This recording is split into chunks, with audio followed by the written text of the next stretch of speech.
অস্বাস্থ্যকর পরিবেশে রান্নাও চলছে, পড়াশোনাও চলছে। ত্রিপলের ঝুপড়ির ভেতর অঙ্গনওয়াড়ির রান্না এবং অস্বাস্থ্যকর পরিবেশে চলছে 40টি শিশুর পড়াশোনা। নামখানার পশ্চিম অমরাবতীর ঘটনা, সেখানে অঙ্গনওয়াড়ির অবস্থা এরকমই বেহাল। আমাদের সঙ্গে রয়েছেন আমাদের প্রতিনিধি বিশ্বজিতের কাছে যাব। বিশ্বজিৎ, এই পরিস্থিতিতে বাচ্চারা পড়াশোনা করছে, খাওয়া দাওয়াও সেখানেই ব্যবস্থা করা হচ্ছে। যারা অভিভাবকরা রয়েছেন বা যারা সেখানে যে শিশুরা যারা পড়াশোনা করছে তাদের তরফে কোনো অভিযোগ কি করা হচ্ছে এই বিষয়ে?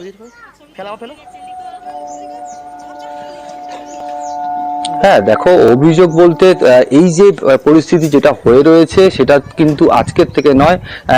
যে আমফান যে ঝড়, সেই ঝড় হয়ে গিয়েছে প্রায় 5 বছর, এবং এই পরিস্থিতিতেই কিন্তু এই যে অঙ্গনওয়াড়ি কেন্দ্রটি কিন্তু চলছে।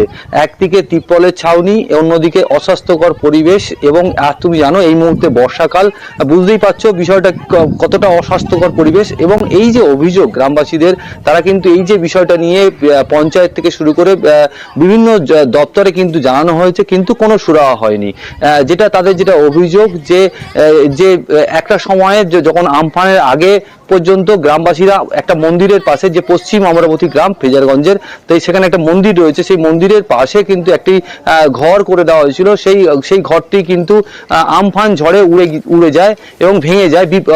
তারপর থেকেই এই যে অঙ্গনওয়াড়ি কেন্দ্রটি কিন্তু ওই যে ত্রিপলের ছাউনি খাটিয়ে কোনো রকম ভাবে বাচ্চাদের পড়াশোনা করানো হয়, এবং সেখানেই ওই মাটিতে বসেই কিন্তু খাওয়া দাওয়া চলছে। এই বিষয় নিয়ে কিন্তু প্রশাসনের তরফ থেকে যেটা দাবি করা হয়েছে, যে গ্রামবাসীদের তরফ থেকে কোনো জায়গা আপাতত দেওয়া হয়নি, এবং সেই কারণে এই অঙ্গনওয়াড়ি কেন্দ্রটি এই পরিস্থিতি হয়ে রয়েছে। তবে গ্রামবাসীদের অভিযোগ কিন্তু উল্টো, যে এই অঙ্গনওয়াড়ি কেন্দ্রটির জন্য বারে বারে প্রশাসনকে জানানো হয়েছে, বারে বারে সবাইকে লিখিত জানানো হয়েছে, কিন্তু কেউ কোনো কিন্তু গুরুত্ব দেয়নি, এবং যার কারণেই আজকের এই অঙ্গনওয়াড়ি কেন্দ্রটি কোনো রকম ভাবে এই ত্রিপলের ছাউনির ভেতরে অস্বাস্থ্যকর পরিবেশের মধ্যে কিন্তু এই বাচ্চারা পড়াশোনা করছে এবং খাওয়া দাওয়া করছে। সানিক, বেশ, ধন্যবাদ।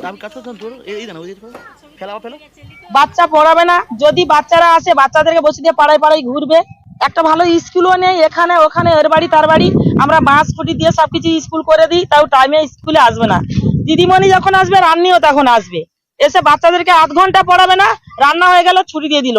আর বাচ্চা যদি দুটো বাচ্চা এক বাচ্চার মতন খাবার দেবে, আর যেটা বেশি হবে কোটো করে ঢুকিয়ে রান্নি বাড়িয়ে। এবারে কাকে জানাবো? এখানটা কে প্রতিবাদ করার মতন আছে? জানালে বা কি হবে? জানালে কিছুই হয় না। পঞ্চায়েতকে জানালে কি হবে? দিদিমণিরা বলে আমাদের মতন কাকে পারবে তাকে জানাবে যাও। এই স্কুলটা 2007 সাল থেকে প্রথমে লোকের বাড়ি হতো, তারপরে মন্দির দেওয়া হলো। মন্দিরে কিছুদিন হওয়ার পরে ডিম সিদ্ধ করতে পারতাম না, বাইরে সিদ্ধ করতাম। তারপরে দিদিমণি এবং পাড়ার মায়েরা বাবারা এসে কিছু মন্দিরের পাশে একটা টং মতন করে দিয়েছিল। সেটা কিছুদিন করার পরে সেটা দুবার ভেঙে যায়।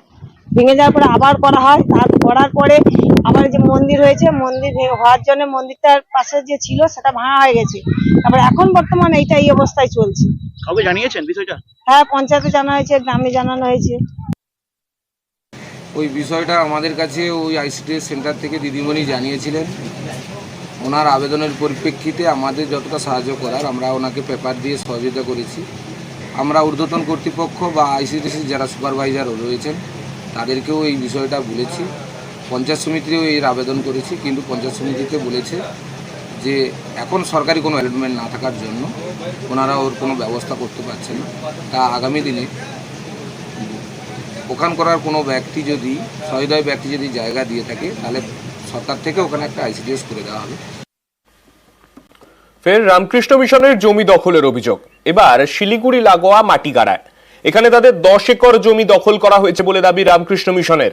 তাদের অভিযোগ, ভুয়ো দলিল দেখিয়ে জমির মিউটেশনও করা হয়েছে। জমি ফেরাতে প্রশাসনের দ্বারস্থ হয়েছে রামকৃষ্ণ মিশন কর্তৃপক্ষ। তাদের দাবি, মুখ্যমন্ত্রীর কাছেও অভিযোগ জানানো হয়েছে।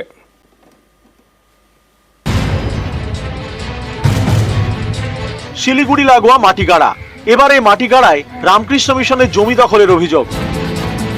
রামকৃষ্ণ মিশন কর্তৃপক্ষের দাবি, তাদের প্রায় 10 একর জমি দখল করা হয়েছে। জাল দলিল দেখিয়ে মিউটেশনও করা হয়েছে বলে অভিযোগ। প্রায় 10 একর মতো জমি আছে, কিছু কেনা জমি ছিল আর কিছু একজন গিফট করেছিল। দেখভালের অভাবে ওখানে একটু দখল হয়ে গেছিল। যারা ওখানে দখল করে বসে আছে ওরা কেউ জাল দলিল টলিল বের করে নিজেদের নামে মিউটেশন করে রেখেছে। সেটা তো ঠিক নয়। অরিজিনাল দলিল আমাদের কাছেই আছে। আমরা একটা অ্যাপিল করেছি আমাদের নামে মিউটেশন করার জন্য। জমি ফেরত পেতে প্রশাসনের দ্বারস্থ হয়েছে জলপাইগুড়ির শাহুডাঙ্গি হাট রামকৃষ্ণ মিশন কর্তৃপক্ষ।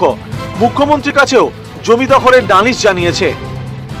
মুখ্যমন্ত্রীর কাছে আবেদন জানাচ্ছি যে আমাদের জমিটা যদি আমরা ফেরত পাই তাহলে আমাদের মানুষের সেবার কাজে আমরা ব্যবহার করতে পারবো আর কি। শুক্রবার বিকেলে শিলিগুড়ির মেয়রের সঙ্গে বৈঠক করেন রামকৃষ্ণ মিশনের 3 প্রতিনিধি। কারো বিরুদ্ধে অভিযোগ করিনি। এখন অনেকেই তো ওখানে জমিটা দখল করে রেখেছে। আমরা ওনাকে আবেদন জানালাম। আমাদের 10 বিঘা মতো আমাদের কেনা জমি ছিল, আর বাকি 20 বিঘা মতো আমাদের কেউ দান করেছিল। এতদিন ধরে আমরা চেষ্টা করছিলাম কিন্তু ঠিক যোগাযোগ হয়ে ওঠেনি আর কি। আপনি আশ্বাস দিয়েছেন দেখবেন আর কি।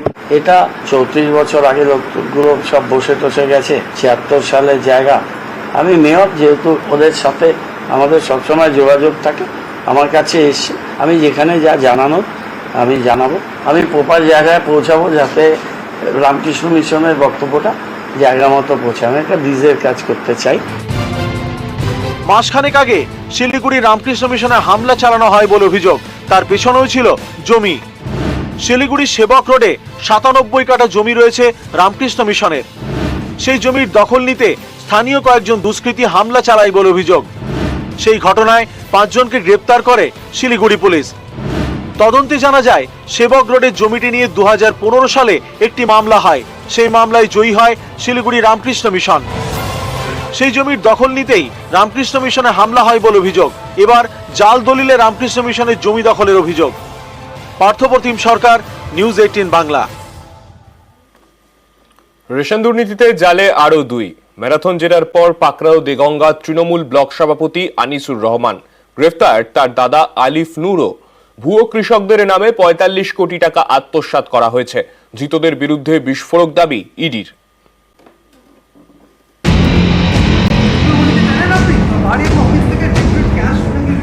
লোকসভা ভোট মিটতেই রেশন দুর্নীতি মামলায় ফের তৎপর ইডি। এবার এজেন্সির জালে রেশন দুর্নীতি মামলায় ধৃত বাকিবুর রহমানের 2 মামাতো ভাই আনিসুর রহমান ওরফে বিদেশ এবং আলিফ নূর ওরফে মুকুল। ধৃতদের মধ্যে আনিসুর রহমান তৃণমূল নেতা, দেগঙ্গা 1 ব্লকের তৃণমূল সভাপতি। মঙ্গলবার জ্যোতিপ্রিয় মল্লিক ঘনিষ্ঠ ব্যবসায়ী বারিক বিশ্বাসের একাধিক ঠিকানায় তল্লাশি চালায় ইডি। আনিসুর আলিফের দেগঙ্গার বাড়ি এবং চালকলেও তল্লাশি চালায় কেন্দ্রীয় এজেন্সি। ইডির দাবি, সেদিন আলিফের বাড়ি অফিস থেকে উদ্ধার হয় 25 লক্ষ টাকা এবং বেশ কিছু নথি। 2 ভাইকেই বৃহস্পতিবার তলব করা হয় সিজিওতে। ম্যারাথন জিজ্ঞাসাবাদের পর বৃহস্পতিবার গভীর রাতে আনিসুর আলিফকে গ্রেফতার করে ইডি।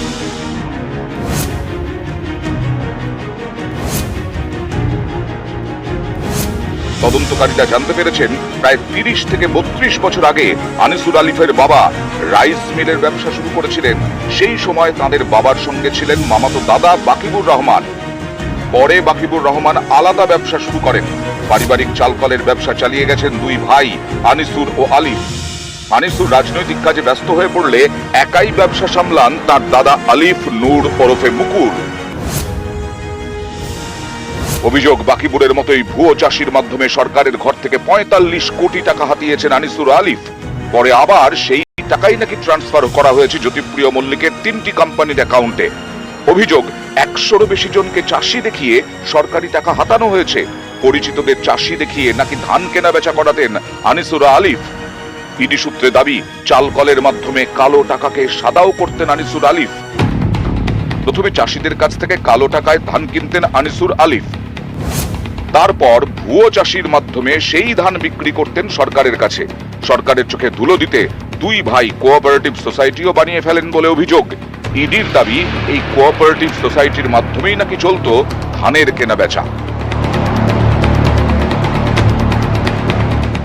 অভিযোগ, দীঘা সহ একাধিক জায়গায় 2 ভাইয়ের বিলাসবহুল হোটেল রয়েছে। মঙ্গলবার আনিসুর আলিফ ছাড়াও জ্যোতিপ্রিয় মল্লিক ঘনিষ্ঠ ব্যবসায়ী বারিক বিশ্বাসের একাধিক ঠিকানায় তল্লাশি চালায় ইডি। ইডি সূত্রে দাবি বারিকের অফিসে মিলেছে দুবাইয়ের সম্পত্তির নথি, নামে বেনামে লগ্নি করা হয়েছে বলে সন্দেহ ইডির। রেশন দুর্নীতির টাকাতেই কি দুবাইয়ের সম্পত্তি? উত্তর খুঁজছে ইডি। নিউজ 18 বাংলা।